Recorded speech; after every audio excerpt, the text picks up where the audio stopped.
दोस्तों नमस्कार।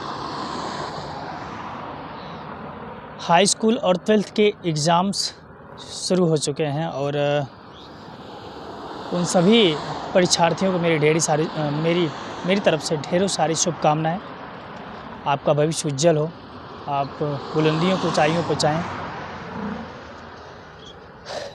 ये पल जो होता है ना दोस्त, इतना मार्मिक होता है कि आप जब पास आउट करते हैं अपने स्कूल से तो बहुत सारी यादें लेकर जाते हैं।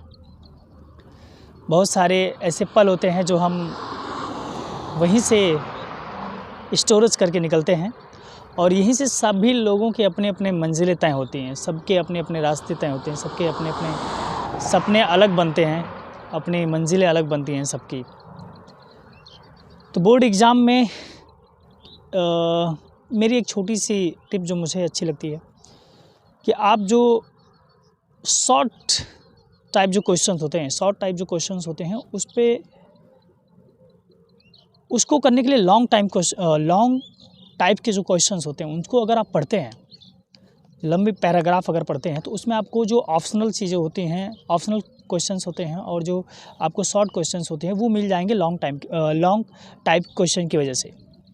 क्योंकि जब आप बड़ा सारांश आप पढ़ते हैं तो उसका छोटा सा ही अंश उसमें दिया होता है, तो आप बड़ी पूरी सिलेबस को आप तो कवर तो कर नहीं पाएंगे। फिर भी अच्छी मेहनत किए होंगे आप, और करना भी चाहिए क्योंकि ये चीज़ें तब समझ में आती हैं जब हमारे विद्यालय छोड़ जाते हैं और कुछ ज़िंदगी में अलग होने लगता है जो नहीं होना चाहिए। फिर भी ढेरों सारी शुभकामनाएं। और बोर्ड में आप एग्ज़ाम्स में अपना लिखिए, चोरी और नकल करके जो आप लिखेंगे ना बस वो पन्नों में ही सिमट जाएगा। और अपने कलम और अपने मस्तिष्क का उपयोग करके जितना आप उसमें लिखेंगे वो आपके जीवन भर काम आएगा। क्योंकि आज की जो डिग्रियां हैं ना वो कागज़ की मात्र कागज़ की डिग्रियां हैं। आपके जीवन में आगे जो काम आएगा वो सबसे ज़्यादा आपका टैलेंट काम आएगा, आपका अपना अस्तित्व, वो चीज़ें काम आएंगी। Maths, physics, chemistry, biology, English, Hindi जो भी आती है 12th में आती है। आप किसी भी बोर्ड से, यूपी बोर्ड से, आईसीएसई बोर्ड से हो और आप सीबीएसई बोर्ड से हो, किसी भी बोर्ड से आप हो, सभी के लिए ज़रूरी होती है। और यहीं से एक जीवन का अलग शुरुआत होती है। अब यहीं से बहुत सारे लोग डिफेंस ज्वाइन करेंगे, बहुत सारे लोग मेडिकल ज्वाइन करेंगे, कुछ लोग पॉलिटेक्निक शुरू करेंगे, इंजीनियरिंग लाइन में जाएंगे, बीटेक करेंगे,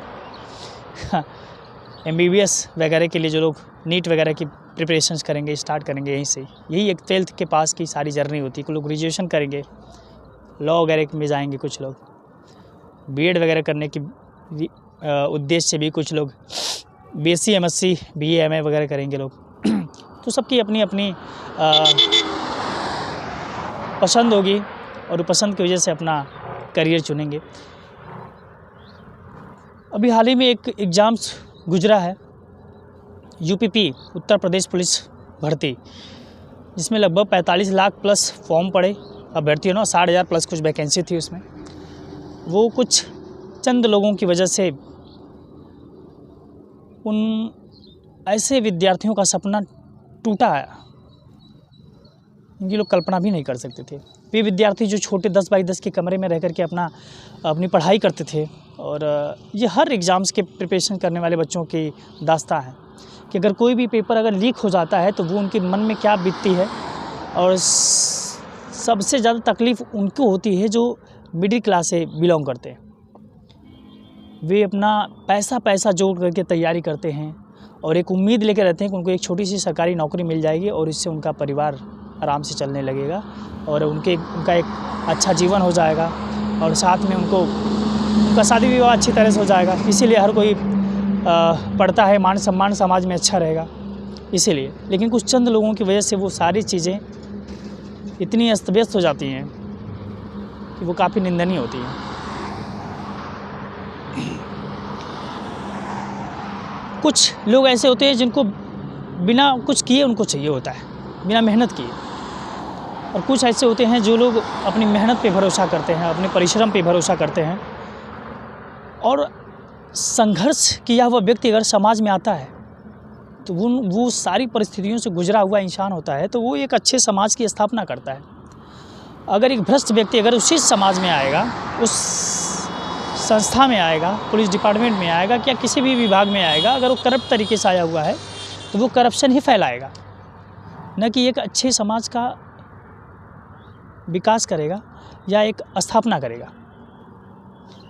तो अब उन बच्चों का क्या होगा जिनकी जो एक उम्मीद लगाए बैठे थे कि चलिए कम से कम 60,000 वैकेंसी आई है, तो उसमें से कुछ तो ऐसे ज़रूर होंगे, क्योंकि 45 लाख प्लस फॉर्म पड़ा था, तो सबका तो होता नहीं है, लेकिन उसमें से कुछ ऐसे लोग ज़रूर होते हैं जो शुरू से लेकर के मेहनत करते हैं। वे उनके मन में एक उनके माइंडसेट में वो बना के रखते हैं कि हम डिफेंस ज्वाइन करेंगे, पुलिस विभाग ज्वाइन करेंगे, आर्मी ज्वाइन करेंगे, या फिर एसएससी वगैरह की तैयारी करते हैं, एसएससी जीडी की तैयारी करते हैं, या किसी भी एग्ज़ाम्स की तैयारी करते हैं।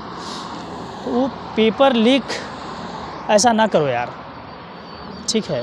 आप जो भी हों कर रहे हैं ऐसा घटिया काम, ऐसे बच्चों के साथ उनके भविष्य के साथ खिलवाड़ ना करो, क्योंकि बहुत लोगों की ऐसी उम्र होती है जो एक लास्ट स्टेज पे होती है।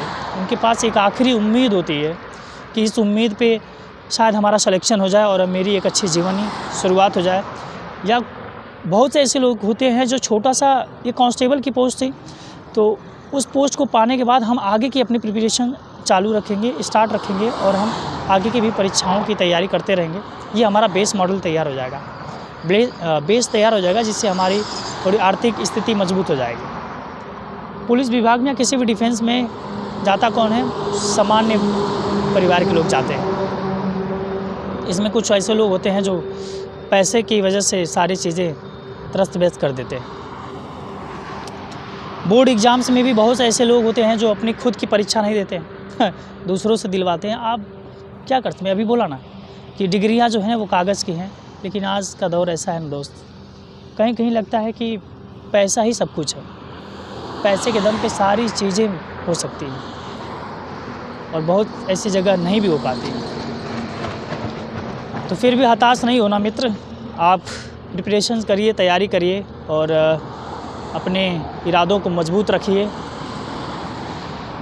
क्योंकि होता वही है जो मंजूर खुदा होता है। और आप मेहनत करने वाला कभी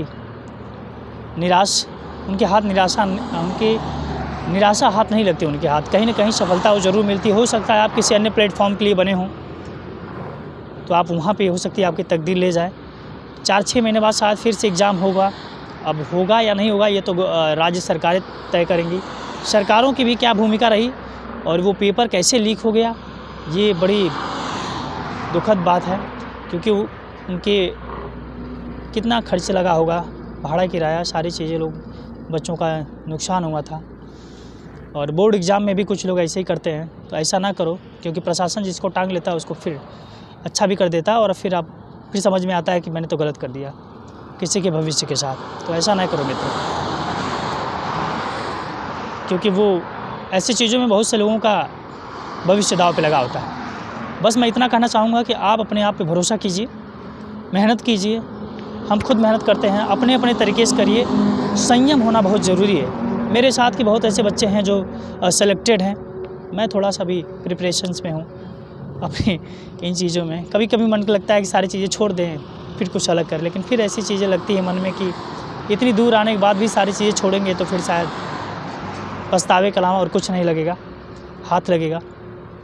तो बूँद बूँद से तालाब भरता है, तो समय लगता है किसी भी चीज़ में। कोई भी चीज़ आप करते हैं तो उसमें आपको समय देना पड़ता है। तो संयम का होना बहुत ज़रूरी है। और कहते हैं ना कि कोशिश करने वालों की कभी हार नहीं होती। आप अच्छा करिए, शायद ऊपर वाला आपके साथ अच्छा ज़रूर करेगा। थैंक यू सो मच, धन्यवाद। अपना ख्याल रखिए।